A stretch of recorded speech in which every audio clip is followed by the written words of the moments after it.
I am Daniel Lucas, and welcome to Book 101. Book 101 is all about the books that I read for the last 40 years, and today I have my special guest. He is award-winning author and, of course, the managing director of Intelligentsia, no other than Mr. Andrew W. Pearson.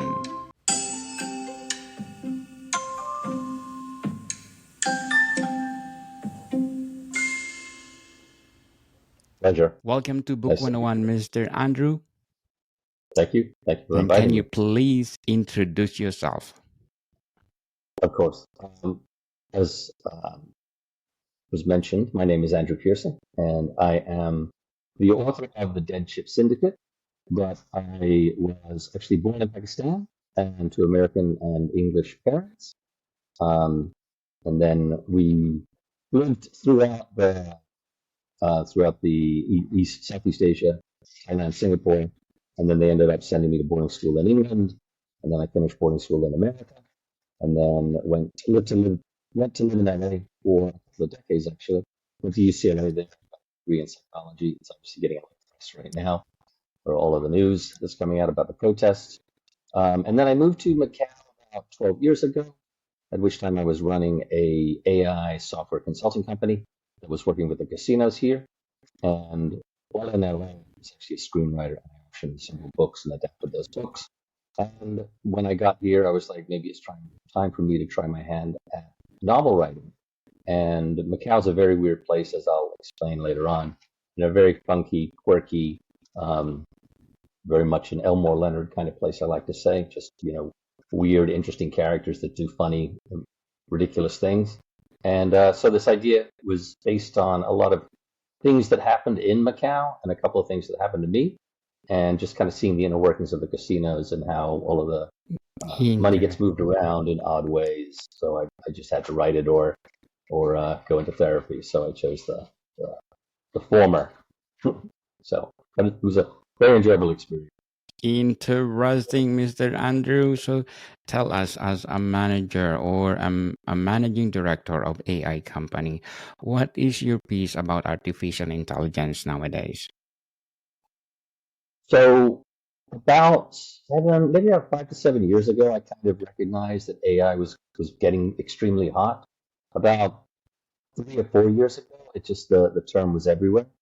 And I think it's on the cycle of people kind of use it for a tagline to sell just about anything now. I know I saw toothbrushes that had AI a couple of years ago at the computer and gaming CES, I think they call it in Vegas in January of every year that they have, where they introduce new products. But for someone who's worked in analytics previously, it's kind of like a lot of those analytic ideas and models then fell under the umbrella of AI. So it is quite a fascinating area of study and area of development. So we do use it with our clients. And I've actually been doing a lot of stuff with generative AI lately. So, the text to image, text to video, you can do some coding. You can basically have Gen AI help you with software coding as well. So, I'm not sure it's going to destroy humanity. I'm not one of those people that thinks we need to be completely fearful of it. We do need to set some parameters, and it is going to get very, very intelligent very, very quickly. But I think there is a way to control it, and so I'm not of the fear that this is the end of us. But the book does have some AI elements because we use facial recognition technology in part of the way that they're able to uncover the money launderers in the casino. So, Mr. Andrew, what do you think the future of artificial intelligence? So what's interesting is about a year and a half ago, ChatGPT came out, and a lot of people suddenly recognized, and it got enormous use. And I don't use ChatGPT, but I've used Perplexity. So it's kind of taken over the whole Google search functionality, which I think is good because I think, enormous amounts of money are being spent on these models, and they produce, you know, highly accurate information. Sometimes there's it does just throw in I think they call them hallucinations, which are that are just made up. So you do need to be aware of that. But we're getting to a point with generative AI on the text to image front, where you don't necessarily need to hire designers or book cover artists. You can create a lot of stuff just by putting in the text that you want. So I played around a lot with that, and now text to video is coming out. And obviously we're not at a point right now where we can make very good movies, but we will get to a point where we can do some serious storyboarding with it. And you will get to a point where, there's a famous author or a famous writer who lives in Atlanta who just canceled an $800 million studio upgrade because he saw, I think it's called Sora, which is the AI generated video. It was like puppies playing in snow. And if you know anything about animation, doing snow and whiskers and hair is very hard to do. So the fact that they created videos that are very realistic made him decide, I'm not going to spend the $800 million on, 12 new studios sound stages, because I'm worried that, that those will go unused. So it was probably a smart decision on his part, because this it's an area that's moving so fast, and you will get. And I live in China, and obviously they're doing a lot of interesting stuff in China as well. So it's a worldwide phenomenon at this point, and a fascinating thing to write about and study, to be quite frank. So, what do you think? What is the pros and cons of artificial intelligence? So the biggest pro would be we are. Um, it has the ability to take away boring work by human beings. So the automation process of, even like 4 or 5 years ago, Adobe, the well-known maker of things like Photoshop and Premiere, they had a great AI functionality where they would actually look at all the photos that you have uploaded to their system, and then it would say, oh, this is a blue sky, beach. So they were able to take out all of the content and then label those pictures of what they actually are of. So for a human being to go through, and that was what we did in the past. So now, not only do we have the image capability, but they can actually do it with video now. So, you're getting to a point where you are reducing the amount of boring stuff that human beings do. So we can now focus on the creativity element. The con is we are losing our privacy. As I said, I live on the edge of China, and there's a very interesting article in the Atlantic about what AI can be used for in ways to control people. We are coming up to an election in the U.S. in which we do have to worry about things like fake news and deep fakes and stuff like that. The the I've seen disinformation used very powerfully in places like Indonesia several years ago.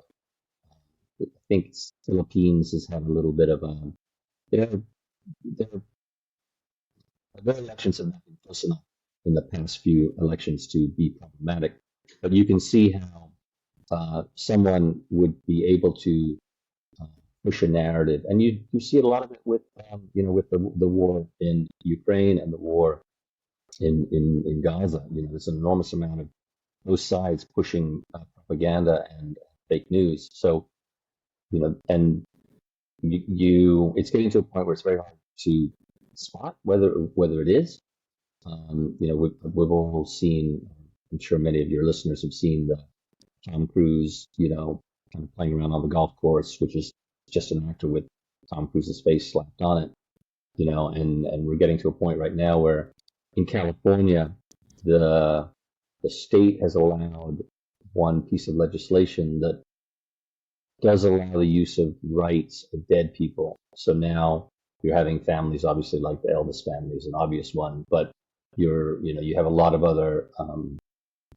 We're going to see a lot of uh, uh, reincarnations of famous dead people that are going to be used in advertising and honestly, I think that's a little bit too much. And it's been done in movies as well for actors that have passed away, where they've had to create a fake actor actor just to finish up some lines or to tie up the storyline. And in that case, I think sure, it's okay. And then another interesting use case in the film industry is they're able to actors are able to make deliveries in foreign languages, and they're making the lip movements that make it look like they're actually delivering the real language. So you don't have you don't have the mouth problem where when someone's saying something in English but it's supposed to be in Urdu or something like that. So that's a technology that they're getting quite sophisticated with, which I think it does make marketable if it looks like the actor's delivering it in French or German or whatever language you want it to be in. So I think there's all these wonderful elements where it's really taking the other side of it too is taking automating away problems that people or automating work that people didn't want to do, and then also adding a whole level of creativity that no one ever had. It's like it's amazing to be able to create all that we can create. I love doing images for the Medium articles that I write. To worry about copyright. So Yes. Very yeah, well said, Mr. Andrew. But before we go on, I want to shout out my listeners in Singapore. Thank you, Singapore, for listening to this podcast because in Central Singapore Community Development Council, I got 80% audience share.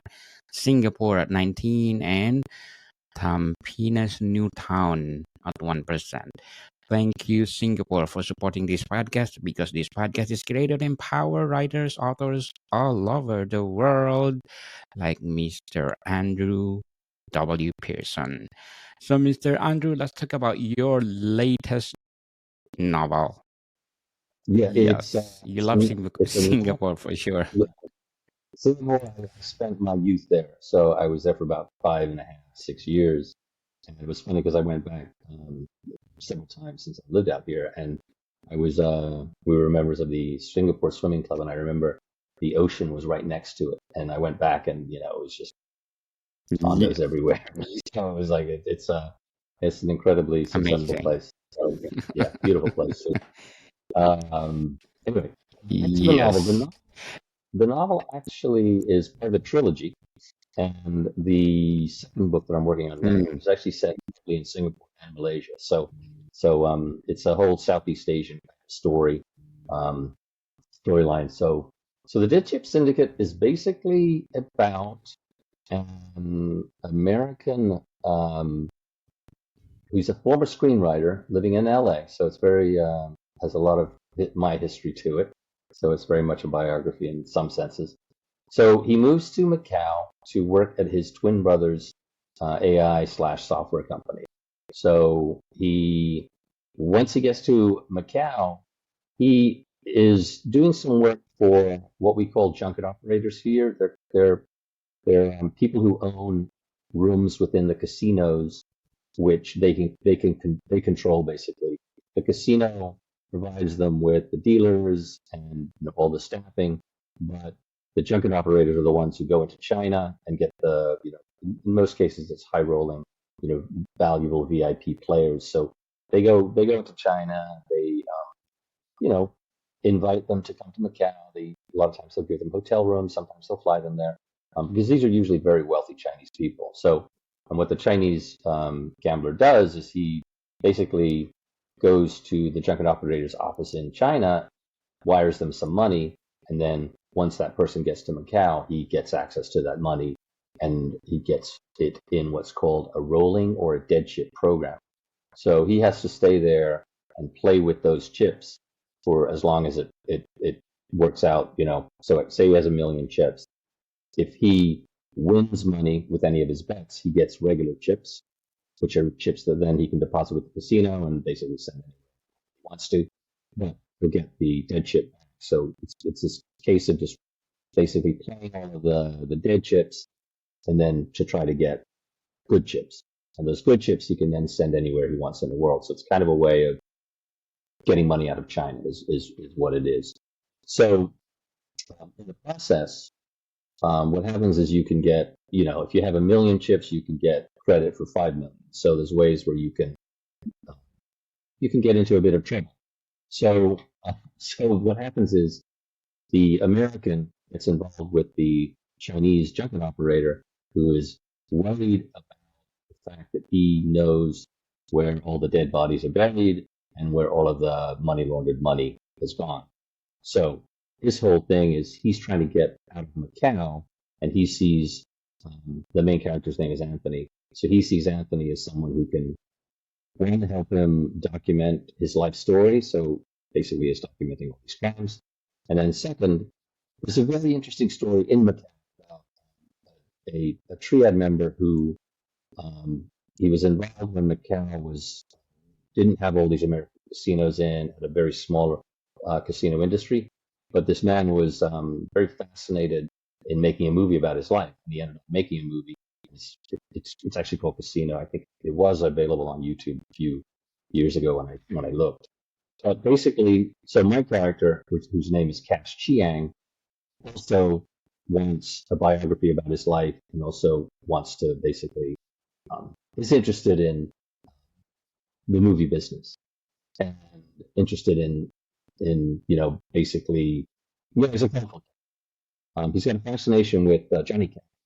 So he's always listening to Johnny Cash, and he's driving expensive cars, and he fills in Anthony about what's going on and the history of Macau and the history of China in this region. So, and then basically, at one point, there's a gambler who's in Cash's one of his rooms, who ends up getting a loan from a loan shark, and then he ends up getting killed during.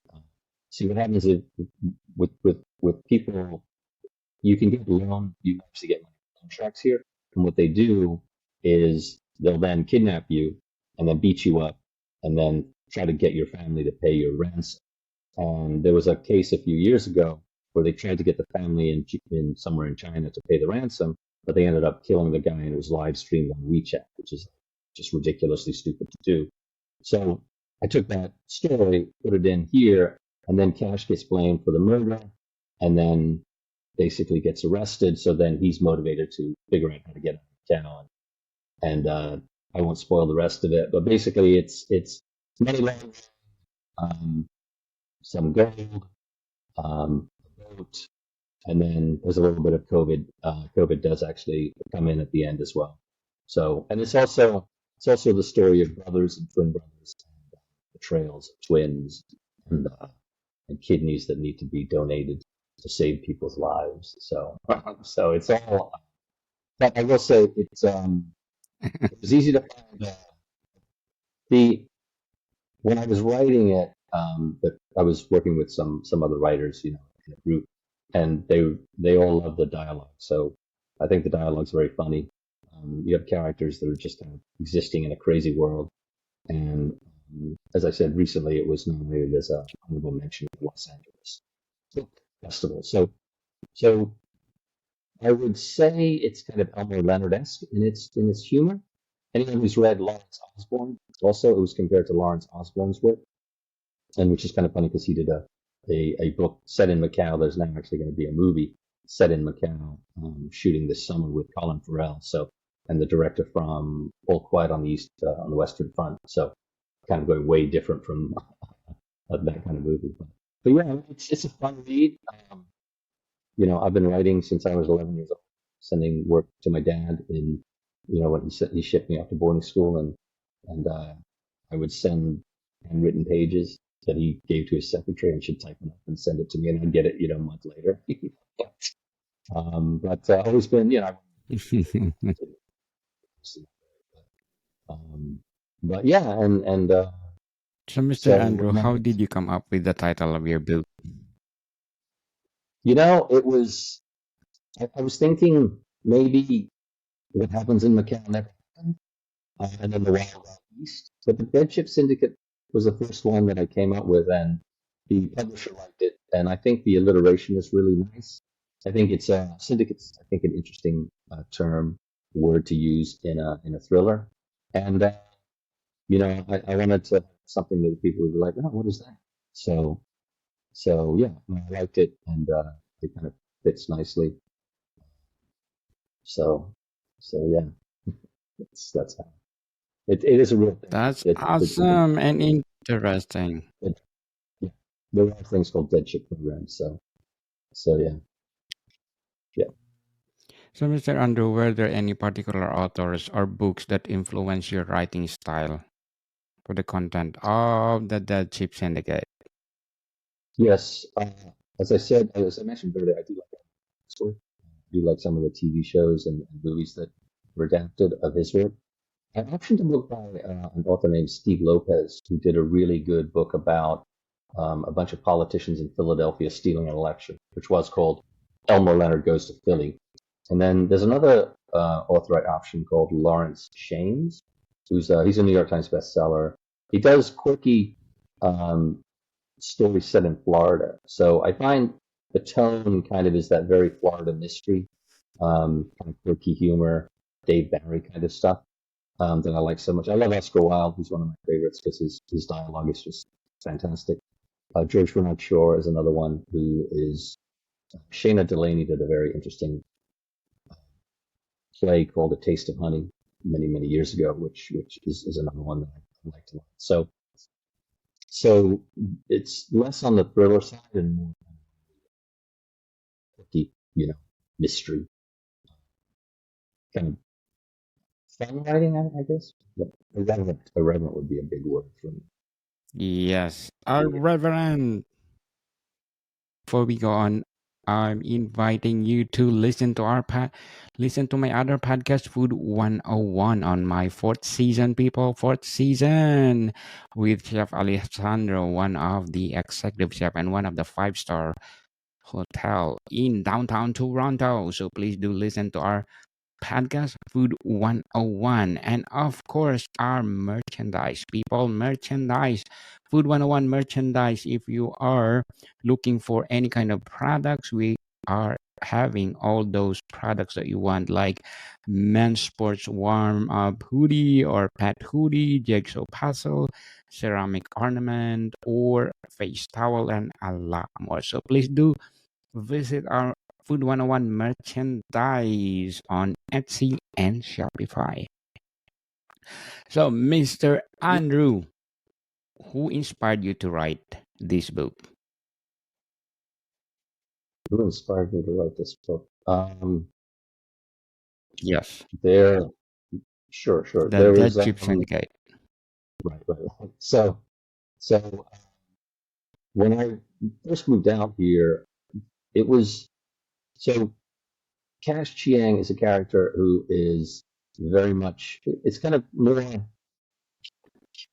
characters that I saw in my life that I was like, you're an interesting character. You need to be in a film or you need to be in a movie. And I was hired many years ago to write it was the craziest request ever. It was basically an adaptation of Shakespeare's Macbeth set in country music. And the writer was a pretty well known for Italy author, film actor. And he was a very interesting character. He was on a big TV show there, and but he was from the same region as Mussolini is from. So he was kind of he had that bald head and kind of the similar, body shape. And he picked me up at the airport in Milan and drove over to Rimini, which is a very interesting town where Fellini's from. So for me, it was amazing trip. But this guy had a fascination for Johnny Cash. He was just playing all this country music, and he wore, he would wear the cowboy hat as well and the cowboy boots. And for me, it was kind of not hilarious, but just wonderful, to see someone like this that was just completely out of the norm.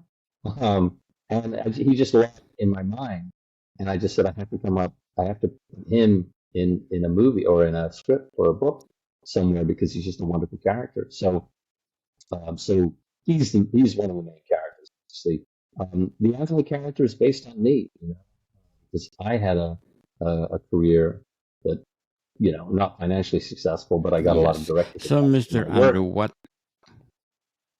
Yeah, Yes. And then So, there's Mr. another Andrew, character. what message or lesson, if any, would like you to would So there is yes? a What subplot message about. or lesson, if any, would you like to book?